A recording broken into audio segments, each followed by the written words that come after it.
Abram went as the Lord directed him.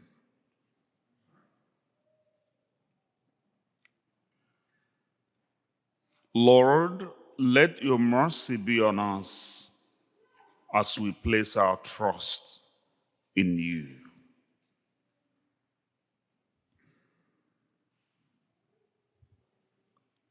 Beloved, bear your share of hardship for the gospel with a strength that comes from God. Lord, it is good that we are here. If you wish, I'll make 3 tents here, one for you, one for Moses, and one for Elijah. My dear friends, on this second Sunday of Lent, these lines capture the theme of today's celebration. Last Sunday, the gospel of last Sunday drew our attention to the person of Jesus and the temptations he overcame at the beginning of his public ministry. And in this season of Lent, the church wants us to do just something very simple. Very simple. And what is it? To keep our eyes and focus on him up there on the cross. Beginning with the first Sunday of Lent, we're invited to look up to him and to see how he overcame all the temptations that came his way. And by so doing, draw the grace to overcome our own temptations.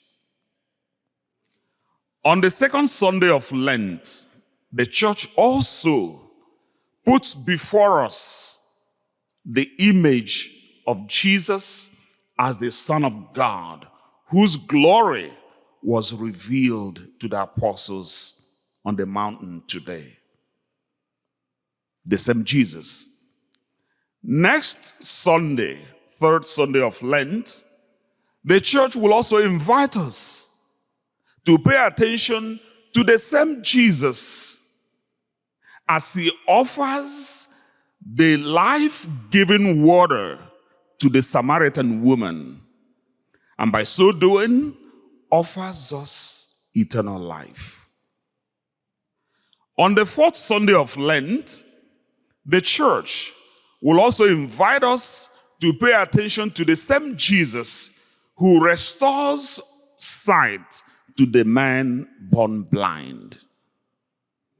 And by so doing, the same Jesus will open our eyes to see more clearly where God is inviting us to move to.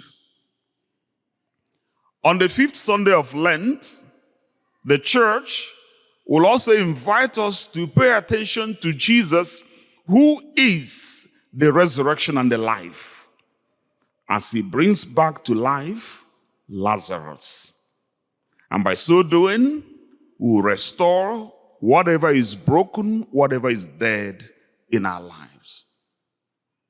And by Palm Sunday, Passion Sunday, the church will invite all of us to embark on this final stage of the journey to Calvary, that we may go up there to die with Jesus and be able to resurrect with him on Easter Sunday. This is what the Lenten season offers you and I. But today, I want to be a little bit specific about the events of today in the liturgy of the Word. Jesus took with him Peter, James, and John and went up the mountain, and there he was transfigured. His glory was shown to the apostles. At the sight of that glory, Peter exclaimed, Lord, it is good that we are here. I want those lines or those words to stay with us for a little while. Lord, it is good that we are here. It is good that we are in your presence. It is good that we've come before you. And in your presence, nothing else matters except remaining in your presence. And that captures what Peter did to ensure that this presence continues. I offer to build 3 tents, one for you, one for Moses, and one for Elijah, so that I will continue to see this glory forever. And I just want to ask, how many of us in this church right now, how many of us have had a God moment in our lives, an encounter with the divine to such an extent you don't want the experience to stop? Or you don't want the experience to leave your sight? Or you want that experience to continue for the rest of your life? How many have had such experience? Oh, beautiful. Excellent. I pray today that most of us seated in church, if not all of us, will come to this point of taking these words from Peter and saying it back to God. Lord, it is good that I have come before you. It is good that I have come before your presence. Everything does not count except being in your presence. And for you to do that, for you to have that experience, there must be a movement. And I want us to watch this. In the first reading of today, I want to do a symbolical interpretation of that first reading. In the first reading of today, God called Abraham to move, if you like, from his comfort zone.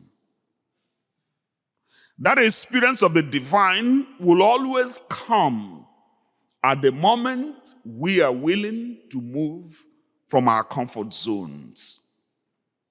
Pay attention to that. Go forth from the land of your kinsfolk and from your father's house to a land that I will show you. He did not know where he was going, but he moved based on the invitation from God. And the conclusion of the reading said, Abram went as the Lord directed him. So, what is God asking us to move from? What is God asking us to move away from? Probably, it may be our comfort zone. Probably, it might be an obstacle in our journey. Probably, it might be something that has been pulling us back from strengthening our relationship with God. Today, 1st of March, 2026, God says, move. God says, move. It may seem challenging, it may seem difficult, but it is not impossible. And so I want to give you a little homework if you go back home today. Take a piece of paper. In a scale of 1 to 10, where does God fall in? Be honest. In a scale of 1 to 10, what comes first in your life? Of course, I know everybody will say family. Probably job. And then every other thing. Oh, maybe about the 4th or 5th position, you fix God somewhere there. But the truth has always been that those, I'm speaking from experience, Those who have prioritized the place of God in their lives, they have excelled.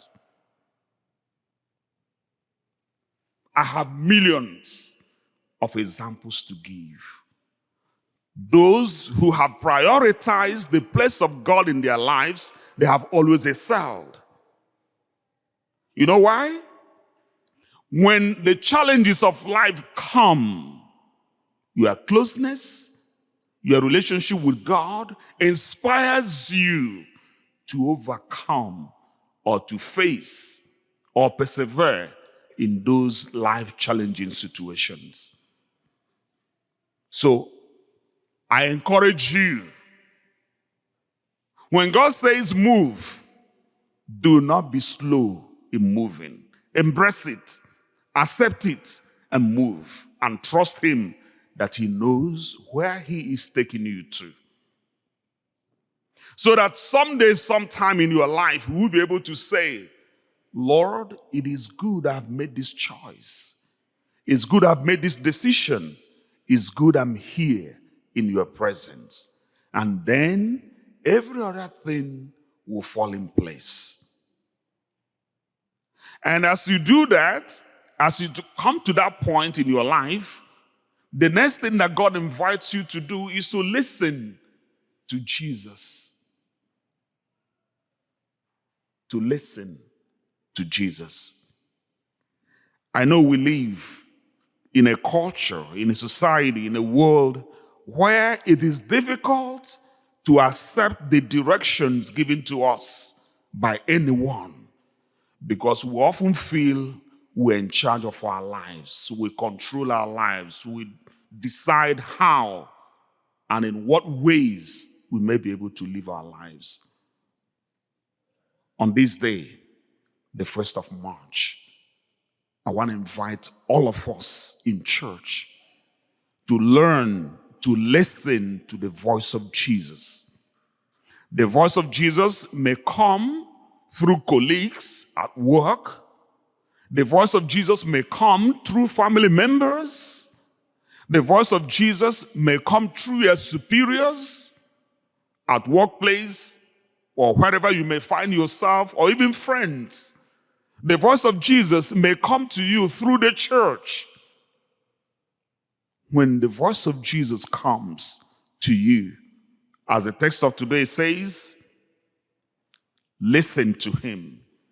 My prayer for all of us is that nothing, no choices of ours in life may ever stop us from following, from moving to where God is inviting us, and from listening to what God is saying to us at every stage of our lives.